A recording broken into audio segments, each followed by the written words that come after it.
Hi everyone, I'm Rincey and this is Rincey Reads. So as many of you know, I have been reading War and Peace all month as part of a read-along with Jenny from Adultish Books and a couple other people who are taking part. Now War and Peace is a little bit difficult, I suppose you could say, and so I decided pretty early on before we started even reading War and Peace that I would kind of take it easy from reading books. Like I still am reading a little bit, but in order to give myself or to give my brain sort of a break from War and Peace, I would be reading more comic books. And this worked out quite well because right before San Diego Comic-Con, Marvel did this sale. They decided to have their Marvel Unlimited app or the Marvel Unlimited account go from $9.99 a month to 99 cents for 1 month. So if you were brand new to the Marvel Unlimited account, then you could get it for the first month for 99 cents. So I signed up for that and now I'm completely addicted with reading Marvel comics. In case you guys don't know what the Marvel Unlimited app is, it's basically almost the entire Marvel backlog, I believe. So you basically get any of Marvel's comics up into I think about 6 months to the current date. So I thought I would just share some of their comic books that I have been reading recently. So one of the first sets of comics that I read were the first couple issues of Captain Marvel by Kelly Sue DeConnick.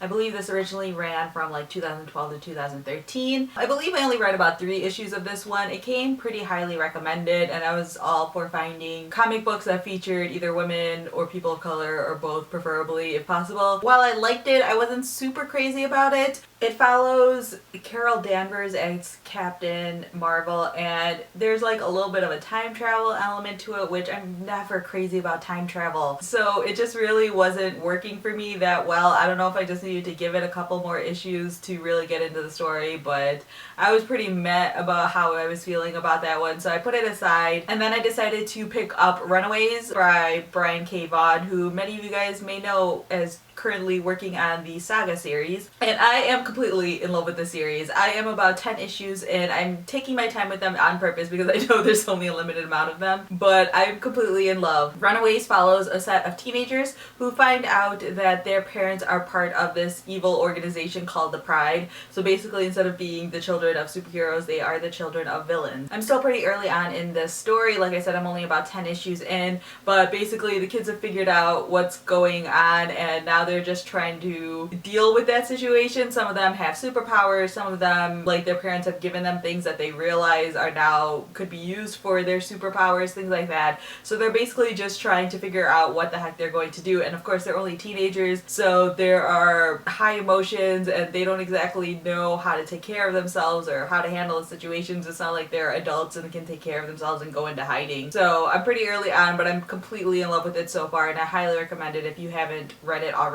In terms of current comic books that I have been reading, I've been trying to get more into comics mostly because I keep hearing about all of these really great comic series that are happening right now, so I'm trying to read as many of them as I possibly can. The first one is one that I've talked about in one of my wrap-ups in the past, but that is Lumberjanes. I have the first 4 issues already. The 5th issue unfortunately just keeps getting delayed. It's so disappointing, but it happens. But I am completely in love with this series. This is one of those where the Wednesday that it comes out, I immediately head to my comic book store and pick up the issue and read it that day. In case you guys don't know, it follows these 5 girls as they are in summer camp, and there seems to be something mysterious or mystical or weird happening at this camp, or at least on the woods around their camp, and so you basically just follow them on their fun hijink adventures. It has full color art on the pages, and one of the great things is that all of these characters have such unique looks and personalities that it's not like they all look exactly the same. Just the art is fun, the stories are fun. If you like just kids having fun adventures, then this is definitely a comic book to pick up.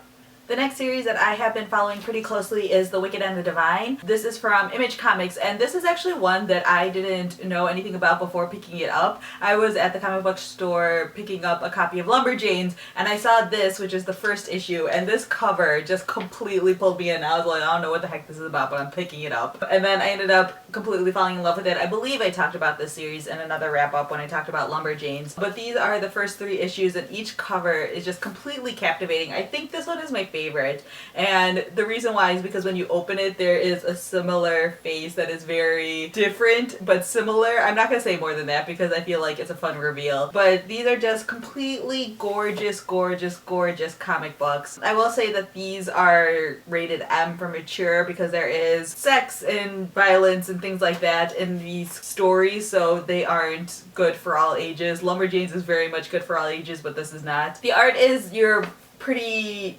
beautiful but kind of standard comic book style, so if you like superhero comics then you'll probably like this.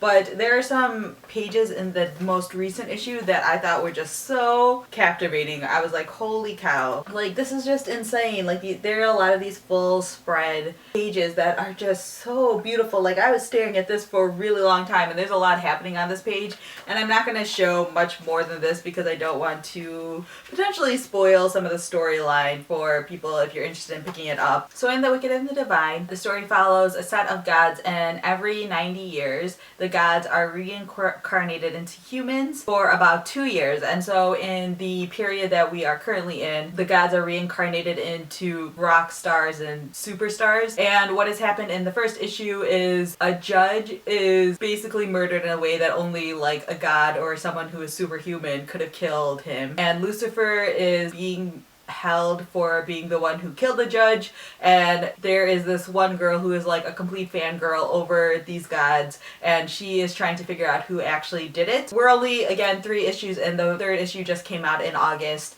so there isn't a lot of necessarily plot that has happened beyond that. A lot of these issues have been setups. You're being introduced to more characters, more gods, and who their current incarnations are. So I feel like the first couple of issues, especially the 3rd issue, felt a little bit confusing to me. I think it's mainly because I can't keep all of the gods straight and I can't remember who is who and what their relation is and what their characters are like yet. Like we're just getting very basic overviews about all of these different characters, so it's hard for me to remember what they're all like. So this is one of those series where when there's a new issue out, I feel like I need to reread all of them to remember where I'm at. Next up is a comic series that just started in August, and it has come very highly recommended and very buzzed by a lot of people who are in the comic book industry, and that is The Fade Out by Ed Brubaker and Sean Phillips. They worked on the comic series Fatale, I believe. So if you've read that series, you might be into this series. This one is also put out by Image Comics, and this one is also rated M for mature, so keep that in mind. The Fade Out is sort of a murder mystery noir style story.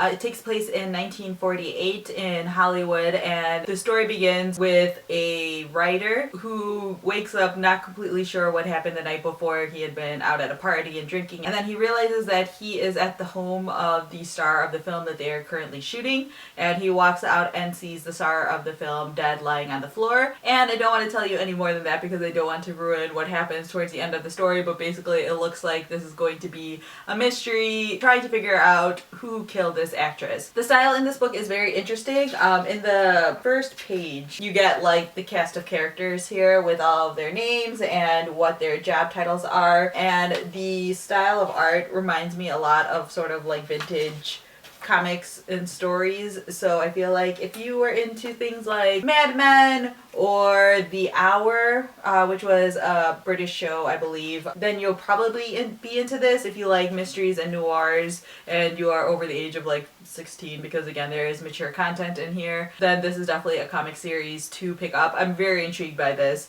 I really like how they've set the story up in this first issue, and I'm very excited to see where it goes from here. And then because I have been reading Marvel comics since I got the Marvel Unlimited subscription, I really wanted to get back into the DC universe because DC comics were the first ones that I had ever read when I was like a little kid. So I really wanted to give some DC comics a try, but all of the DC comics are kind of like in these middle stages, or at least the New 52s are all in these sort of middle stages, and I've been hearing mixed things about those series, so I wasn't really sure where to start or which ones to pick up or anything like that. But then I heard about these new issues that were coming out in August, so I decided to pick them up just to give them a try and see how I felt. The first one is Sensation Comics featuring Wonder Woman. Now the way these work is that you're getting 52 different Wonder Woman stories, and they're all standalone stories, so you can pick up any of these issues. There's no overarching story, they're all standalones. So this is a really good place to start if you are like me and you really like superhero comics but you don't know where to go.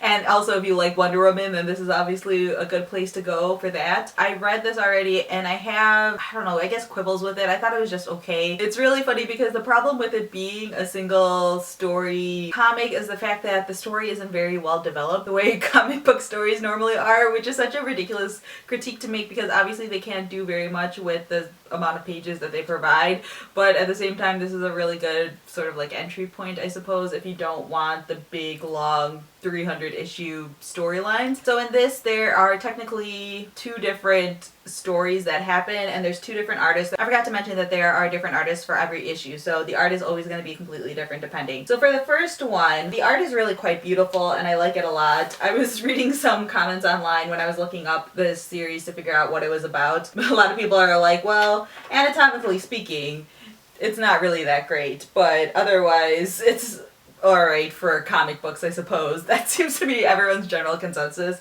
and if you look at the ladies you can kind of tell. But my main problem with this is the fact that this first story, there's no development, like there's no explanation for what's going on. It's just sort of like, here's a situation and that Wonder Woman's in it, and then the situation is resolved. So if you want something that's super in-depth and has a real overarching storyline, these probably aren't for you. If you just like Wonder Woman and you want some like wham bam fighting scenes with Wonder Woman kicking butt, then this is definitely for you. And then the final one that I picked up is the Multiversity Cosmic Neighborhood Watch issue 1. This was an interesting read. I feel like this is one of those comics that if I was a huge DC nerd, I would love this. But since I'm not, and I'm just a casual reader, I don't love this. This story is super meta and super confusing, and I'm not even completely sure how to explain it. It makes a lot of references to things that I recognize, and I'm assuming there are a lot of references in here that I'm completely missing. There are multiple stories in here and they take place in multiple different parallel universes,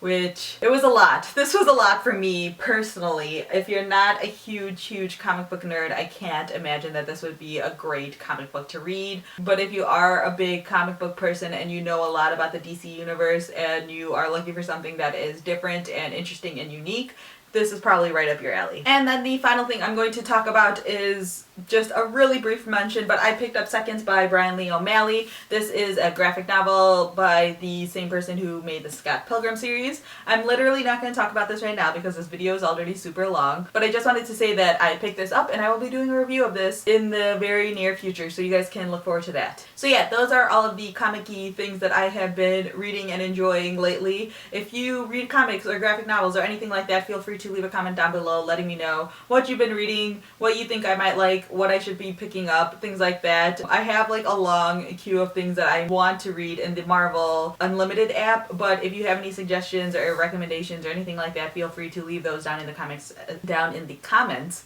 as well. So yeah, that's all I have for now and thanks for watching.